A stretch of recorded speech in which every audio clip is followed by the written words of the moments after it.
Hi, I'm Andy Luke, co-host, podcaster on I've Never Read Discworld and writer behind funny book Coastlines After Dark. Once a week I review an episode of I A Sip in a feature called 200 Seconds Sunny. I reached The Nightman Cometh and thought, given how it's a universally agreed upon classic, that it'd be fun to look around at the elements building towards that episode and coming off the back of it. Oh, this is going to take a while. Nightman Cometh builds from the song Dayman by Charlie and Dennis in season 3, Sweet Dee's dating a retarded person. The number taps on their own relationship and genuine music of talents. However, there's heaps of sunny lore. Charlie's abuse at the hands of Uncle Jack, his illiteracy, stalking the waitress, the gang's harmonising, Dee's aspirations as an actress, Artemis, who as a drama student actually had realised those same aspirations. We also have Frank's unhealthy fixation with guns and Mac's affiliation with cats. Pussy hands! Charlie's relationship with Uncle Jack forms a discussion behind the play's intent. I'm not in the space to think about that. In universe, there's another angle. The composition of Dayman comes in Dennis's attempt to drag Charlie from his drug-induced malaise. And in that, it harks back to their relationship dynamics prevalent in Series 4. Season 4 episodes address the power politics spinning out of Dennis, sleeping with the waitress. You see, Dennis sees Charlie as a potential protege. More so, he's very needy to get Charlie in his good books, and Charlie is nonchalant. In Nightman Cometh, we might hypothesize that the play's genesis comes about from Charlie's executive functioning problem solving. His play is for the waitress, and it should, also put to bed his grievances with Dennis about the waitress. My most useful source for this episode is Jennifer M. Wood's feature in GQ, The Nightman Cometh, an Oral History. It's really definitive, so there's a link in the description. Dayman was written by Scott Marder and Rob Rosell. Glenn Harden said, they were just the worst fucking lyrics ever, which is exactly what we wanted. It became the jumping off point for this episode. Marder and Rosell were also in the writer's room for this episode. The show's creators and writers were feeling constrained by the reality of making Sunny. This was why the initial motivation for the gang's musical was tossed out, that of it being an elaborate prank on a rival bar. But we needed them out of their bar, and in order to do that, we created a musical, and that we were all in the musical, because that would prove that we couldn't have done what they're saying we did because we were all on stage, and then we were going to do a whole thing where whenever someone was off stage, they'd be going over to the rival bar to so that was the ulterior motive. That structure would return in The Gang Broke D. Nightman Cometh is credited to writers Harden, McElhenney and Day, of course.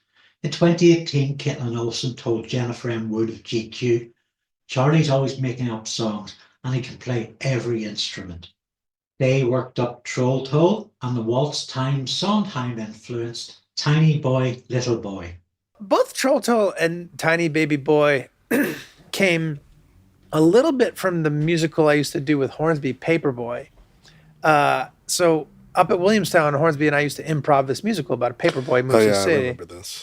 And Tiny Boy was loosely based on a song called Happy Thoughts that he and his, or Kind of Funny Thoughts. He he gets a girlfriend and he's having kind of funny thoughts. And then the song gets darker and darker where they're maybe we could also get a ski mask and rob a bank and kind of funny thoughts, and then they're we'll shoot the clerk. They're like, yeah, let's shoot the clerk. And, it's playing against a sweet song. From there, a jam session with David Hornsby, Day on piano, improving some character-based musical stuff. The creative process accelerated when Day reached out to his and Hornsby's Williamstown friend, composer Cormac Bluestone. Bluestone previously appeared in episode 2, Charlie Wants an Abortion, playing Jimmy Doyle. Cormac wrote drafts of all the music and recorded them to CD for his meeting with Day at FX. Between them, Day and Bluestone wrote most of the musical numbers. For instance, Charlie's opening bit, Come One, Come All was unscripted. Dee's solo was scripted in the writer's room with Bluestone working out the tune. And Day and Bluestone also wrote an extra verse for Dayman. And we cut some of it. We added, Cut that. I am the ruler of night and darkness, Oh, yeah. a master of bird and song. A master of bird and song, Yeah. right? Master of bird. And then Right. Dee's Please like, go on. you are the teacher of bird and man, a winner of contests near and far. Yeah, Winner of contests near and far. The title of the episode is a play on the Nightman Cometh, which is worth a segue. It's Eugene O'Neill's stage play, adapted twice, maybe 3 times, for film, about alcoholic dead-enders who live in a flophouse above a bar. Their social unit is energised by salesman Theodore Hickey Hickman, with parties breaking out whenever he'd show up. Except Hickey decides to commit to sobriety, throwing his gang into turmoil. Story has a litany of parallels with a day in the life of Paddy's Pub.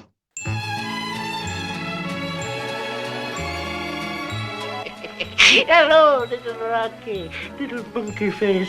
They're your little slave girls. I fix the cops for them so they can hustle without getting pinched. And I don't beat them up like a pimp would. Why don't you hear the poor fella drink and keep him quiet? You're a cockeyed liar. Then grab it right under your nose. When? I didn't say take a bath. The lead cast share free drinks, delusions. They wait to be recognised in their careers, hoping for opportunities that never come up. One has dreams of marrying his sweetheart. One informs on his mother to the police. Another jumps through a fire escape. Hickey, who is committed to having his gang face the truth about themselves with his sobriety campaign, it is revealed has murdered his wife. The Nightman Cometh appears to have had 10 live outings, and the first of these you've already seen. Director Matt Shackman wanted the musical component to work as a piece of theatre. He hired a hall and brought in 100 background actors to react to the piece. The performers were told to just do it all the way through. Artemis Pebdani acted as stage manager, preparing the audience with details on toilets and fire exits. Other than that, they had no context. Rob McElhenney notes there were a lot of confused faces as we were performing. People were wondering why it was funny. God, Who was that audience? Wasn't it an audience of people who had they'd never heard of the show, seen the show. They thought maybe they were there to watch a play. An actual play? I don't know, but I don't think we warned them. We just did it, and I think there was a lot of confusion. Yeah. A lot of confusion. Right. Nobody found it funny. there were And like they were 100 being extras forced to there. laugh. Imagine if you had no context for what it was that you were about to watch, and then Yeah. all of a sudden, that was the play that was presented to you. So the musical section was a live performance and recording. There was quite a bit of back and forth on this with an unnamed editor who directed the Scrubs and Drew Carey musicals. I haven't been able to track down their name. And they seem to have been keen on pre-records and lip syncs. Ultimately, Cormac and the creators won out, with the backstage stuff being recorded after the set. And a few other nuggets. They took a day out of shooting time to rehearse for the stage, which is rare. Rob couldn't see through his cat eyes, which made Cormac gesturing to him about the rhythms a bit pointless. And Charlie's descending via the sun was inspired by a scene in Sweet and Low Down, where Sean Penn's character considers descending from a moon. Of course, it's safe. I wouldn't be safe. It's a hell of a job. Man can break his neck. Don McCloskey was a key member of New York City's anti-folk scene, playing a blend of psychedelic rock, electronica, hip-hop and 80s pop. His big break came in reaching large crowds via Philly icon G Love. After The Nightman Cometh aired on 20th of November 2008, McCloskey texted McElhenney with his love for the episode. With a gig at Los Angeles venue The Troubadour on April 17th, he invited the musical gang to open for him with a few songs. Unbeknownst to them, the Troubadour switched to billing around by frontlining Always Sunny performs The Nightman Cometh live with Don McCloskey. And then they called Don back later that day, asking if they could add a second date. Both performances sold out within 10 minutes. The Trobadour shows were recorded and cut into one performance, which is available on the Season 4 box set and maybe on YouTube? Yeah, they're on YouTube. With Mail aboard less than a month shy of her 100th birthday, Gladys was played by Rhea Perlman, star of Cheers and DeVito's spouse. This is Gladys. All right, now I know she looks a lot like Rhea Perlman, but she's Gladys. The live show contains much of the chaos and confusion of any tour film. The actors were overwhelmed. The fans are that kind of over-exuberant. This was the very first few years of Twitter, Facebook, and New York Comic Con, and there had to be a lot of release. There were regrets in the planning around Mary Elizabeth Ellis, placed in the spotlight in the audience, and getting booed for turning down a proposal. I found this 50-minute feature difficult on first watch, but it really felt mandatory second time around. There's a tangible energy at play, so much love, unexpected improv. A few have even said that they prefer it to the recorded episode. It's great to see the actors extend their characters into interaction with the live audience. Preparing for the dates, 3 songs were added to make up extra time. These were It's Nature, Shit Happens, cut from the original episode. That's just the way God made me, bitches.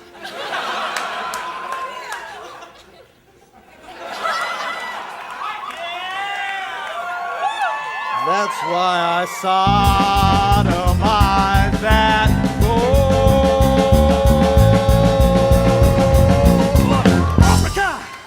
And the new opener, The Troll in My Hole, written specifically for the live show. Everywhere there's trolls living in your hole, making you eat their bowls, make you rub their fat rolls. As well as a classic Paddy's Pub rendition of Nightman. I love you, I love you, I love you, I love you, I love you, Nightman. Come pin me down with your strong hands. You pin me down and I try to fight you. You come inside me and fill me up and I become the Nightman. There were also extra lines added to the script and music. Also, when the fire starts. If the fire starts! Don't say when the fire starts! You're gonna freak them out! If the fire starts, I need everybody to run patiently to the exits. Don't tell them on either side of the stage. Just so start you it! do Just not start it! burn They've waited to long death. enough! Just start Okay. it! Here I am again. Alone in my lonely room. It's the next night. It's not the same night as what you just saw. That was... There was a whole day that happened, but you didn't see that day. After success at the Troubadour, events promoter and venue operator, Live Nation, got in contact. They pitched the producers a 30-date American tour, with season 5 in the works, and it being a good promotional opportunity, it was agreed they would do 6 dates. Danny DeVito's goddaughter also worked for Live Nation and was likely one of the bridges making this deal happen. They got tour buses, in Danny's words, skinned with us in diapers. Don McCloskey joined the cast for the tour. It was the least they could do. Talking to Flash Flood Media, August 2009, Glenn joked they might call the show The Nightman Cometh All Over the East Coast, and then he cometh all over the face of the East Coast. I found a tour log via Kenneth Jones writing for Playbill.com, and there's video from each of the dates on YouTube. I linked to them below because I'm anal about archiving. The tour opened on a Tuesday, 15th of September at the House of Blues, Boston. To an excited crowd with green men and trolls, Michael Henney getting into the rock star spirit, getting pretty drunk. Oh, found you lousy soul, troll. Oh, yeah? You gotta say troll. You wanna get into this boy's hole. The show was followed by a screening of new episodes from season 5, which would start airing 2 days later, and also clips from the Christmas special, Nightman 2, 16th of September. DeVito told GQ, "We played the Beacon Theatre in New York, where I once saw Bob Marley play in the early 70s. I lived on 89th Street when I was starting out, so this was my home turf. I invited everybody I could think of to come. Some of my friends came backstage. They were like deer in headlights. They had no idea what was going on." Who's the mark? No, guys, I wrote a musical. I think it's pretty good. I just want to put it on. What's the angle? There's no angle. For the next night, season 5 debuted with the gang exploits and mortgage crisis, so that and another 2 nights before the show at Philadelphia's Tower Theatre. All my sources indicate this was for 2 performances on the 19th of September, one at 8 p.m. and one at 10:30 p.m. Goodness knows how they accomplished that.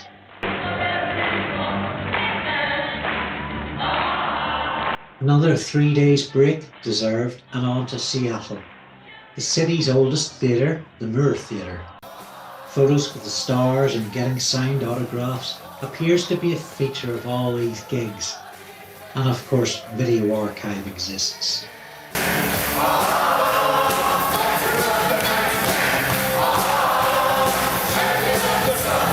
A night off and then an induction into the Knob Hall Masonic Exhibition Hall on 24th of September. McElhenney to GQ. The Masonic Temple in San Francisco was probably the craziest show. People running up and down the aisles and security having to come, and people trying to get up on the stage. It was wild.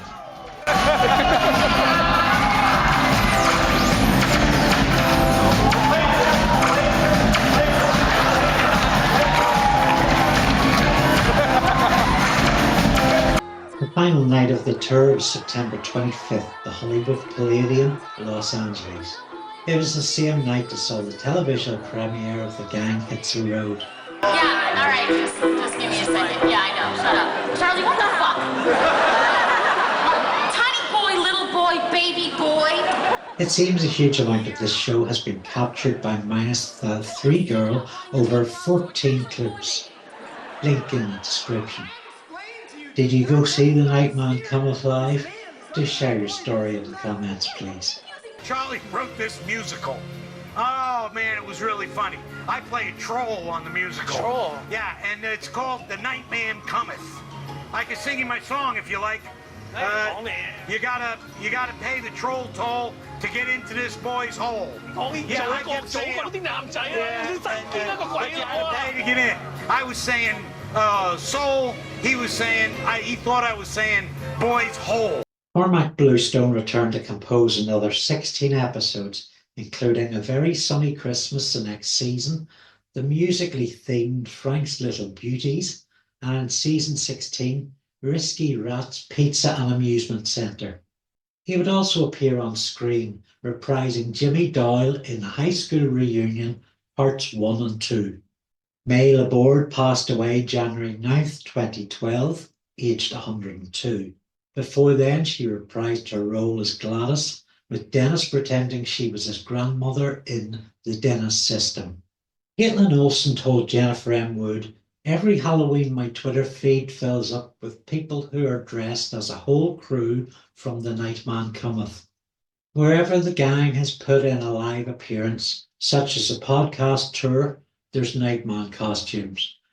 A few times since, Charlie Day has performed a song or two, most notably at the 2023 Portugal the Man concert at the Hollywood Bowl. There have been a number of fan versions of the play. A few more things. Artemis, can you bring in Gladys? All right, everyone. This is Gladys. She's going to be playing the piano instead of me tonight, okay? What? Why? It's cool. She knows all the songs. Gladys, you want to head out there, get us started? Oh, I forgot to tell you, Calvin Coolidge was a good friend of mine. As I record this, Strongest Potions Productions are finishing up a UK tour of the unofficial Nightman Cometh. And there's also been some fan versions created for very specific purposes. This one tears me up. I've seen YouTube videos of people literally proposing in real life using that. We gotta put that in the podcast. Yeah, that song, I will. I'd like I'll to see stick a it few in of right those. here. Fuck the nightman, live this day, man. Now I'm here to ask for your hand. So if you want to marry, man, will you marry me? Won't you come on stage and join me in this thing called matrimony? Please don't ask me to my phone.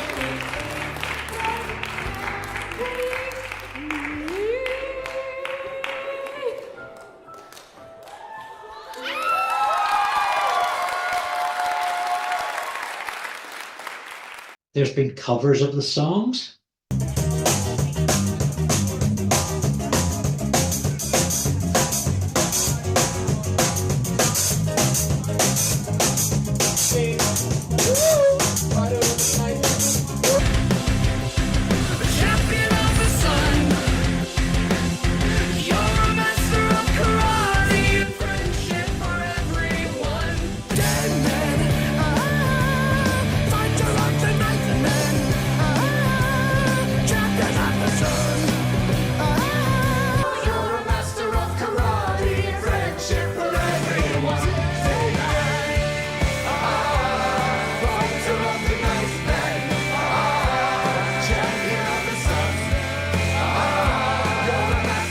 The play has inspired a slew of original art, showing up on t-shirts, coasters, posters.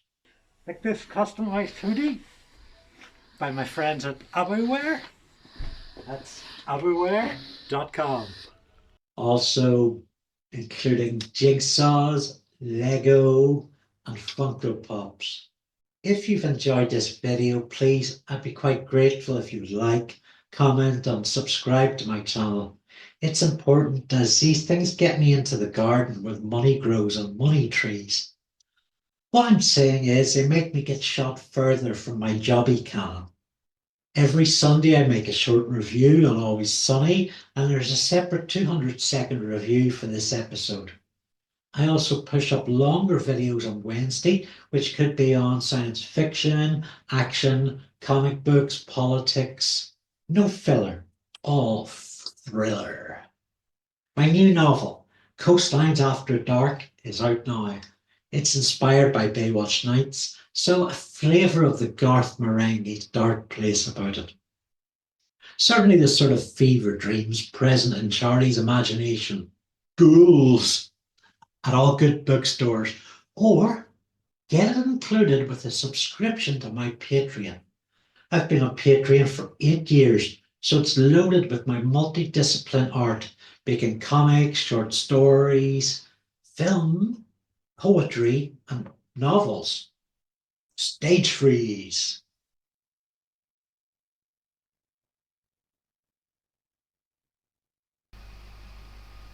Oh God, and after all that I completely forgot to thank the patrons. Thank you very much all my Patreon patrons. You make doing this worth more the while. I am up to here. Just before publishing this I found we lost one of the Sunny family.